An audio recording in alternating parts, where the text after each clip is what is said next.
Red Sox. He pitched on pennant-winning teams in 1915, 16, and 18, and was widely considered the best left-handed pitcher in baseball. But he had a way of hitting that added a new dimension to the game: deep. The home run was still in its nascent stages in 1918, when Ruth, still a pitcher, tied for the league lead in homers with 11. In 1919, he set a new record with 29 home runs, and then the next year, amazingly, he was sold to the New York Yankees. It was here that he joined the cast of characters who were to march with him through the 20s as baseball's greatest team. Ruth left his pitching arm on the sideline as he became a full-time outfielder and the prototype of the baseball slugger. He brought a raw power to the plate that electrified a stadium with every swing. He took the baseball fundamental of hit and run and transformed it to hit and trot. That he knew of his own great power and that he reveled in it and shared it with all created an enduring bond between Babe and the fans. To take measure of the man now is to recall what a strapping, strong athlete he was. He was an imposing figure whose strength and size always resided in the upper half of his body. And it was this lean young Babe who launched a remarkable assault on pitchers and records in the 1920 and 21 seasons. In 1920, he became the first player ever to hit 30 home runs, then 40, and finally an astounding total of 54. The next season, he hit 59 homers with 178 RBIs and a .378 batting average.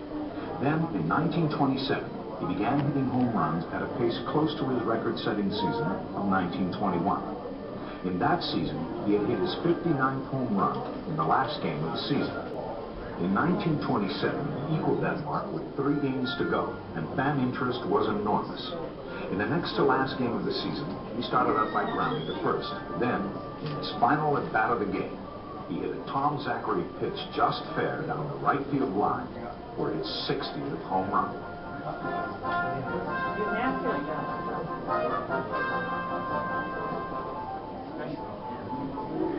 In the 30s, Babe added more memorable pages to the scrapbook.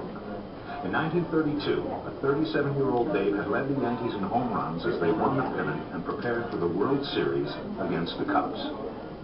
Guess I'll see you in a World Series game, then. Well, I hope so. I guess I'm one of the lucky fellas to be able to get into 10 World Series. And the way I feel now, looks like I'll be in there. Well, hope you hit a lot of home runs. Well, I won't predict anything, but I'll sure do my best. I hope all you boys will be out there watching. But it was a prediction from Babe, or the myth of a prediction, that has made the 1932 World Series most memorable. To this day, controversy and discussion rage about Babe's famous called shot home run. I remember when I did it, it was a tough series.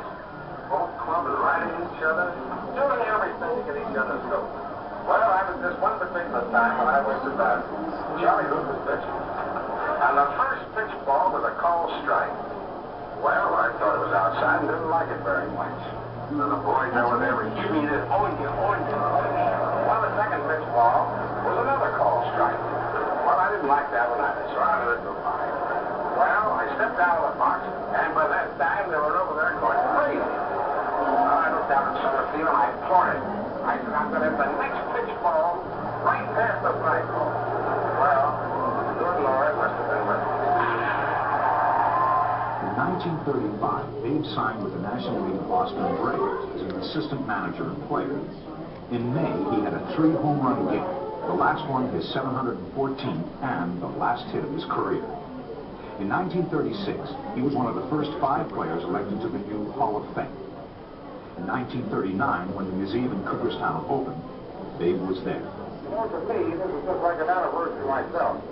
Because 25 years ago yesterday, I pitched my first baseball game in Boston, the Boston Red Sox. So it seems like an anniversary with me, too, and I'm sure he's saying it's a pleasure for you to come up here and be picked also on the Hall of Fame. April 27, 1947, was Babe Ruth Day throughout the major leagues. Looking thin and frail, he arrived one more time at Yankee Stadium. The house that Ruth built was filled with his fans once again. On August 16, 1948, Babe Ruth finally succumbed to his long illness and died. The sounds of Ave Maria replaced the familiar cheers for the greatest sports hero of his age.